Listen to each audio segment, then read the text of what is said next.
ఈరోజు దేశవ్యాపితంగా కేంద్రంలో బీజేపీ నిరంకుశ ప్రభుత్వానికి వ్యతిరేకంగా జరుగుతున్న నిరసన కార్యక్రమాలలో లక్షలాదిగా కోట్లాదిగా ఇండియా కూటమి పార్టీలకు సంబంధించిన కార్యకర్తలు నాయకులు అందరూ కూడా పాల్గొంటున్నటువంటి విషయం మనందరికీ తెలుసు.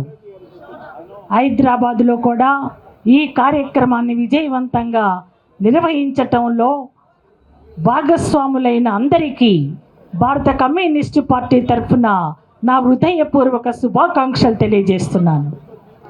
ఈరోజు పార్లమెంటు నుంచి 146 మంది సభ్యులను సస్పెండ్ చేయటం అంటే భారతదేశ చరిత్రలోనే కాదు, ప్రపంచ రాజకీయ చరిత్రలోనే ఏ దేశంలో కూడా ప్రజాస్వామ్యాన్ని ఇంత దారుణంగా, ఘోరంగా, కిరాతకంగా కూనీ చేసినటువంటి సంఘటనలు మనం వినలేదు ఇప్పటి వరకు.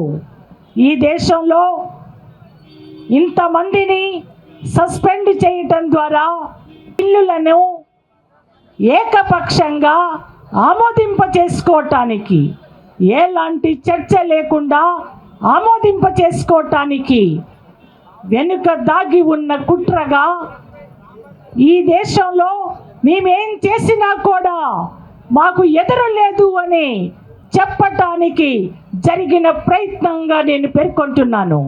ఇది సహించమని ఖబర్దార్ మోడీ, ఖబర్దార్ అమిత్ షా. ఈ దేశంలో అనేక సంవత్సరాలుగా దేశ స్వాతంత్ర్యం కోసం పోరాడిన ప్రజల వారసత్వం ప్రజాస్వామ్యాన్ని కాపాడుకోవటం.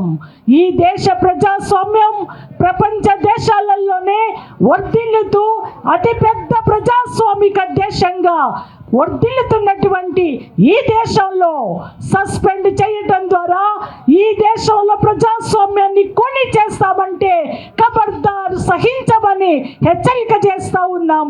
ఈ వేదిక నుంచి ఈరోజు నిరసనలకు పరిమితమయ్యాం. రేపు ఈ దేశంలో నీ పాలన స్తంభింపజేస్తామని హెచ్చరిక చేస్తూ ఉన్నాం.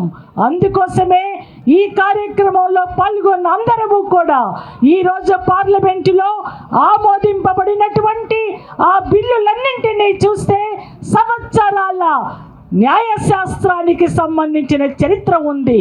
దానికి సంబంధించిన పూర్తి వివరాలు, చర్చలు పార్లమెంటులో జరగకుండానే ఏకపక్షంగా ఆమోదింపజేసుకున్న మోడీ